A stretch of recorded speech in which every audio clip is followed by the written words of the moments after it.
Today, we've got plenty of news about the epic upgrades to the Samsung Galaxy S26 Ultra, but one of its popular features may actually be missing this time around. So hit subscribe now and we'll get right into it.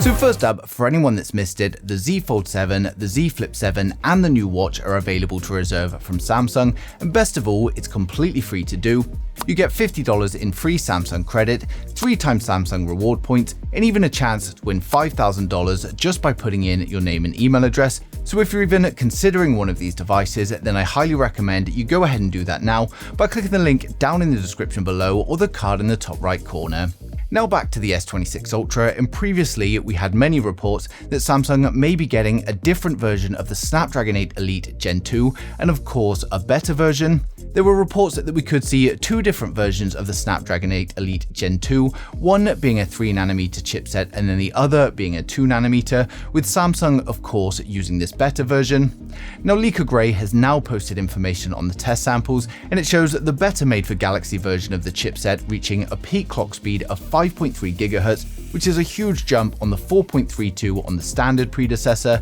and then the 4.47 on the predecessor that was used in the Samsung phones. But the new architecture is expected to improve CPU performance by up to 30% and also 30% for the GPU performance, making it great for both productivity and gaming. Now it's important to note that these high-frequency chips could just be for internal testing, as thermals always play a large part in the smartphones, but the S26 Ultra is also reportedly coming with a larger vapor chamber to improve the cooling, so we'll have to wait and see, but it's looking very likely that both of these chipsets are going to be 3nm. Now another big upgrade to the S26 Ultra is going to be in the memory, and data has been obtained from a research firm that shows Samsung are going to be increasing this from 12GB of RAM up to 16GB of RAM, and this will of course help with apps running in the background as well as assisting on all of the AI tasks. Now on the note of AI as well, we also have some news that Samsung will be announcing the pricing for Galaxy AI in Q3 of this year, which is good news as this now means that we'll know the pricing before the launch of the S26. For those unaware, while Galaxy AI is currently free, Samsung announced that they would be charging a subscription in the future, and currently we don't know what the price is going to be or what features are going to be free and what features are going to be paid, but I assume with the launch of a new device like the S26, it is going to come with some sort of free trial period. Now next up, we've got news of a big change to the S26 Ultra, and reports say that Samsung are going to be removing the digitizer for the S Pen to make more space internally, and this could be to trim down the phone and make it a bit slimmer, but most likely it's to make room for a larger battery capacity or Qi 2 compatibility with magnets. And this means that there is a small possibility that they could be considering removal of the S Pen, but reports are suggesting that this isn't the case, and there will actually just be a different technology used for the S Pen in the S26 Ultra. Now in terms of design, we expect it to remain fairly similar to its predecessor, with focus being on all of the hardware and software upgrades, and of course there's going to be lots of new AI goodies to go with it. What previous reports said it could be the first S phone with an under-display camera, that's now looking very unlikely, as even the new Fold under-panel camera is being replaced with a punch-hole camera. Now I've created these renders, including the ones in hand, to show you what you can expect from the S26 Ultra, and I'll be putting the punch-hole camera back in when making some new ones. But for those of you excited, we're now going to run through the full specs, design, and the expected pricing of the new Galaxy S26 Ultra to help you guys decide which one is right for you. So first up, we've got the standard Galaxy S26, which is coming with a 6.2-inch dynamic AMOLED display with improvements to brightness and color accuracy. We get a 120Hz display with HDR10+ and a resolution of 1080 by 2340, and it's going to be protected by Gorilla Glass Victus 3. We get a 12-megapixel punch-hole camera for the selfies, and then over on the rear it's a triple camera setup consisting of a wide, an ultra-wide and a telephoto, but unfortunately at this time we don't know the exact sensors being used. It's going to be powered by the Snapdragon 8 Elite Gen 2, and it's coming with 12GB of RAM and up to 512GB of storage, which will be UFS 4.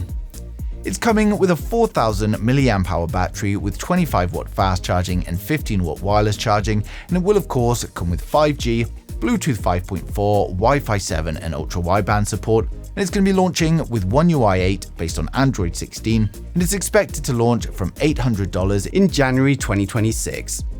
Now next up, we've got the Samsung Galaxy S26 Plus, which may also be the S26 Edge, and it's coming with a 6.7-inch dynamic AMOLED display with improvements to brightness and color accuracy. We get a 120Hz display with HDR10+, a resolution of 1440 by 3120, and is protected by Gorilla Glass Victus 3. We get a 12-megapixel punch-hole camera for the selfies. Then over on the rear, it's a dual camera setup consisting of a wide and an ultra-wide, but unfortunately at this time we don't know the exact sensors being used.